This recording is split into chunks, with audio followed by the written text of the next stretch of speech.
Saint Teresa of Avila, one of the greatest mystics and saints of the Catholic Church, in seeing a vision in which Jesus showed her the place in hell that he had saved her from, said that this was one of the greatest graces of her life. I will show you the gates of hell through the eyes of the Purgatory mystic Saint Francis of Rome. But not yet. First, we must see Purgatory through her eyes to understand this, that even though in Purgatory the suffering and the time are greater than anything that we have ever experienced here on earth, it is nothing in comparison to the fires of hell, and that every single soul in Purgatory is eternally grateful to God for having saved them from the fires of hell. And if we don't understand what we are saved from, we don't understand salvation. If you would like to support this channel in any way, please do so through Buy Me a Coffee. Now, let's enter Purgatory. In the name of the Most Holy Trinity, here begins our discourse on Purgatory, in which, with God's gracious help, the visions which were shown to Blessed Francis and which she revealed to her spiritual father will be described. After the conclusion of all her various visions of hell, which are described in the chapters above, the saint related that she was then led away to see Purgatory. This realm, she testifies, consists of 3 divisions or levels: lower, middle, and upper. She perceived at the entrance to Purgatory a great sign made of shimmering crystal. It bore the following inscription written in lettering of vibrant, opalescent brilliance: "Behold the realm of true purgation, a land of hope, not desolation. Oh, many pains are here for sure, but they will not for long endure. For when its time decreed here ends, each soul from hence God's mercy sends to heaven's kingdom of pure light, to reign in holy love's delight." As Frances entered Purgatory, she sensed once more the invisible presence of her celestial guardian, the Archangel Raphael. This mighty angel said to her, "This realm is called Purgatory, for the souls who are here are in the process of being purged of their sins and guilt. For this reason, it may also be justly called the place of hope. The lowest of the 3 regions of Purgatory is filled with flames like hell, but the flames here are of a different quality and nature to those in hell. For the fires of the Inferno are black and lightless, whereas the flames of Purgatory glow with a vivid red and give forth radiant light. The light of these purifying and cleansing fires illuminates the souls which are here with divine grace.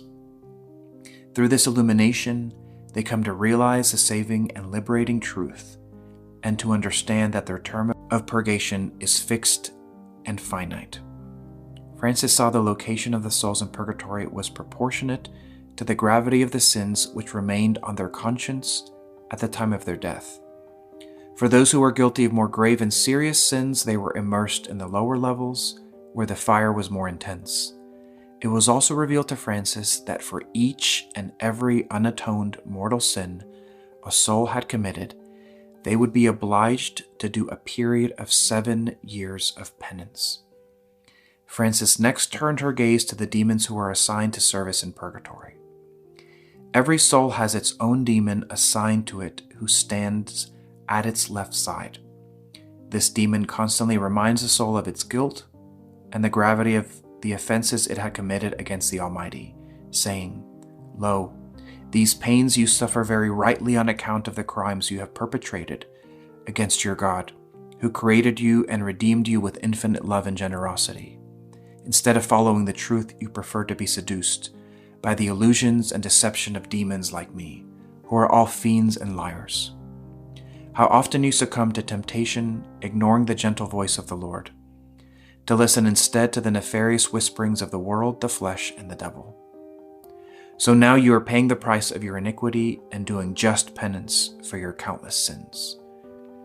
These reproaches, together with the hideous aspect of the vexatious companion demon who uttered them, not to mention the cleansing fire which abounds in Purgatory, were a source of very grave suffering for the souls who were serving time there.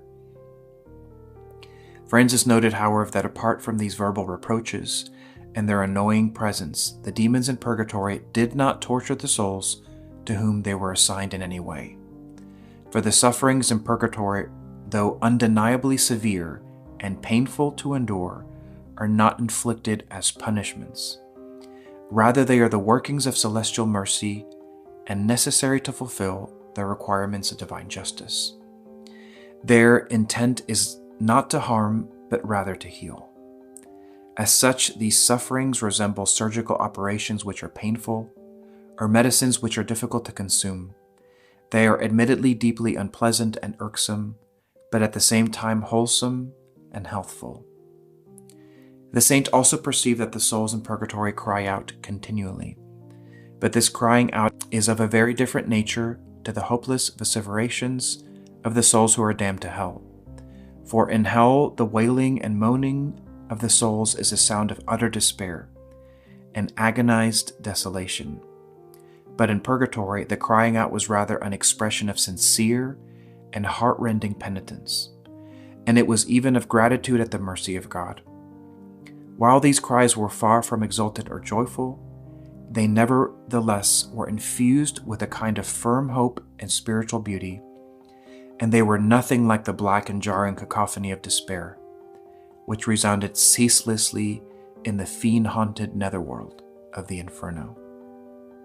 This firm hope and strength, which could be detected in the tones of the cries of penitence that came forth from the denizens of purgatory, sprung from the fact that each of these souls realized that all that it currently suffered was merely temporary and a necessary part of its preparation for heaven. Indeed, these souls, though they endured pains and torments of varying degrees of intensity, all knew with absolute certainty that in due course they would arrive at the ineffable joys and radiant splendors of the kingdom of God. As mentioned earlier, the demon who was assigned to each soul in purgatory to remind it constantly of its sins and the ways in which it had offended its loving Creator was situated at the left of each soul. Francis next went on to say that at the right side of each soul there stood an angel, an entity of indescribable beauty and magnificence, and bathed in the splendid glow of ethereal refulgence. This angel was, in fact, the very same spiritual entity who had been appointed by God to serve as a guardian angel of the soul during its earthly life, and who now continued to protect and comfort it in purgatory. Francis observed that the angel would encourage the soul it accompanied by communicating to it all the prayers and alms which were offered for its sake by relatives and friends who were still alive. The guardian angel who stood at the right of each soul would also respond to the vexatious demon who stood at the left. Whenever this demon would remind the soul of the sins and vices of which it had been guilty during its mortal life, the angel would respond by reminding the soul of the deeds of charity and piety which it had performed. It would also remind the soul of the good works it had intended to do, but never actually put into practice, and also of the times when it had sincerely and earnestly fought against some temptation, whether successfully or unsuccessfully.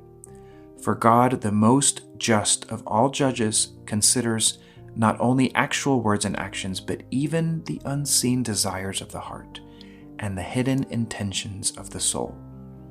This merciful Lord never demands of us more than His grace gives us the strength to do, and never tests us with any temptation of trial which is beyond our capacity to endure. This book, The Visions of St. Francis of Rome, is for the first time translated into English. Previously, we only had it in parts and in its original language. The primary focus of it are the visions of hell, something which I must show you and we must unpack. Especially now in our time, even for us who believe in hell, we don't know what it's really like, or we don't want to know because we are afraid. But we need to understand what Jesus has saved us from. And purgatory and heaven don't make sense except in light of the horrible ugliness of hell. When you take a look at the book, it's about 100 pages long. 70 of those pages are dedicated strictly to hell, the rest to purgatory and heaven. Clearly, that was the most important part. Meditate on these words about purgatory and let it prepare you for what you will soon be hearing about hell.